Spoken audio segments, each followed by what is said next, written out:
This is the Xbox Elite Series 2 controller, and with the price tag of £180, this is probably one of the most expensive controllers out there in the market. Now on first impressions, I have noticed that the box is really heavy, but nonetheless the design is very nice. I like this black theme going all around. So if you just scan the back for what information we have here, so it says optimize for you, adjust thumbstick tension and select preferred thumbsticks and D-pad. So it's talking about this section here. You can change these, like we read on the side that there's different types that you can put on. So according to what you want, you can just change it. Limitless customization, reassign buttons, tweak sensitivity and switch profile on the fly. So this button here, if you press this button, you're able to change the sensitivity of certain buttons. Certain players like it to be more stronger tension, some ones like it to be less tension, so you can customize it to however you want it. Extend your gameplay. So what it's saying here is that your battery life on this pad is a lot longer, so you can play for longer, and also the components are durable, so they will last longer than normal components on other controllers. Built for performance, fire faster with hair trigger locks and achieve greater controller with paddles. Now this is something which I remember seeing in the advertisement, and it was something which looks very exciting. So this will really help you when you're playing in games such as Call of Duty, any game where it's a shooting game. This will really help, and it will make the experience a lot better. So let's get on with unboxing this product. And straight away what you have here is the carry case, and everything will be in here. This is just normal box. Wow, this is quite heavy. There must be something underneath it. Yep, they've got some more stuff under here. No wonder it was quite heavy. Let's put this to the side. Firstly, let's look at what this is. Now I'm guessing this is the instruction manual, and they've put it into this black sleeve just to make it look a lot more better, but doesn't really mean that people are going to start reading it or anything. And what we have here is the charging wire. Now I like how they've made this wire. It's really long, so you can have it on charge and you can play at the same time. It is obviously USB-A to USB-C, like it said on the box. And the wire, it's got this covering over it, which means that it will last a lot longer. And these are really good. I have a wire which is like this, which I use for charging my phone in the car, and I've had it for a very long time, never had a problem with it. So this is quite good quality. And if you just come back to the carry case, it is quite light. I was a bit worried before when I picked the box up and it felt really heavy. I thought the controller would be heavy, but no. I'm holding the carry case here and it is quite light. Now if you just look at the carry case itself, it's got this fabric all around it and it feels like a very mesh feeling.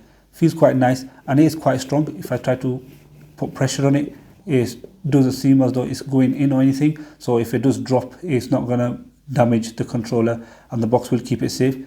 Up here you have the handle, very small handle, and then you've got the zip here. You've got this rubber thing here, which I'm not sure what it is, but if I open it, okay, I can see now. So what this is for is you put the charger in here. So I'm assuming when I open this up, the pad's going to be sat in such a way where you could put a charger in here and it'll charge it whilst it's in the carry case. Quite handy, I quite like that. So if we go ahead with opening this, just a zip going all the way around. This is the Xbox Series 2 controller, and wow, it does look amazing. I mean, the way it's presented in here is really nice, and the way they've put everything in its place is really convenient. The first thing I'm going to do obviously is take the pad out and see how comfortable it is. Oh my god, this feels very good. The grip here just nicely sits in your hand, and there's not much drag here, so when you're holding it, this pad ain't going to fall out of your hand. And even when you just press these buttons and move these analogs and press these buttons here, it feels like it's very quality. I've never felt anything like this on any other pad. And up here you've got these buttons, and the triggers here are sat in the perfect place. Now if I just comment on the analog stick right here and this one here, when I move them left or right, up and down, they feel different compared to other analog sticks. The tension on them is a bit harder. Now let's have a quick look at these analog sticks. Now I do know that these can be removed, but how they can be removed, I'm not sure. Let's just pull them slightly. Okay, all they do is just rely on magnets to keep them in position, and when you pull them off, it's very simple. To put it on is very simple. Let's have a look at this one here. Same thing again. It's just relying on magnets, and you have this pad here which you can also use, but I think that is sunk in a bit too much. Maybe it's not supposed to be used like that. There might be another part. Yes, there's this here. So if you don't want to use the one that was with it, you can put this on top. That makes more sense. Now that's a lot better to use, a lot easier to use. Now the other things that we have in here, this is the charging dock. This is where the USB-C goes in, and what we saw before, there's the hole where it just goes in. I think that's quite smart. I'm quite impressed with the way that works. In here you have these different triggers.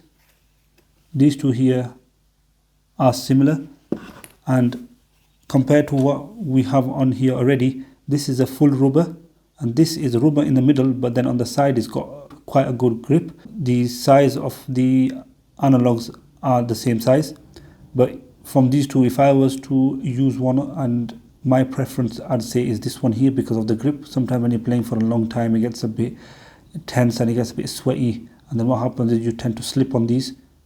But this here, you can see that this issue won't occur on this. And then also what you have in the box is you have another analog. And what I've noticed with this one is this is quite tall compared to the other one. Now if I just put it on there, let's just see how that feels. I've never used an analog that big. It does stick out like a sore thumb. And if you do that, it feels as though you've got more control over it.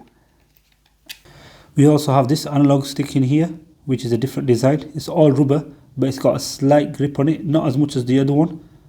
But there's only one of these, so you probably use one of this and you choose any other. Like it says on the box, you can customize it in many different ways, however you want. And also what we have is this here. This is the tool for the trigger. So if you just put all this back in the box and come back to the pad and just talk about these triggers here. Now, these here feel similar to any other pad. I can't really tell a difference, but these triggers here, I must say I have noticed that there is a big difference compared to these and other pads. Whereas in the other pads, when you push it in, it just normally comes out. This here, you can feel a bit of tension. I'm not sure if this is what you can change when you're playing the game, and you can make it the tension more stronger or more lighter. But almost I can just feel a bit of tension when I push into it. It's almost pushing back, and it just springs back up again. And these triggers here at the bottom here, they feel so smooth and nice and easy, and they are in a very convenient place as well. When you're holding the pad, you can just easily use these triggers and use them for whatever they are set up with.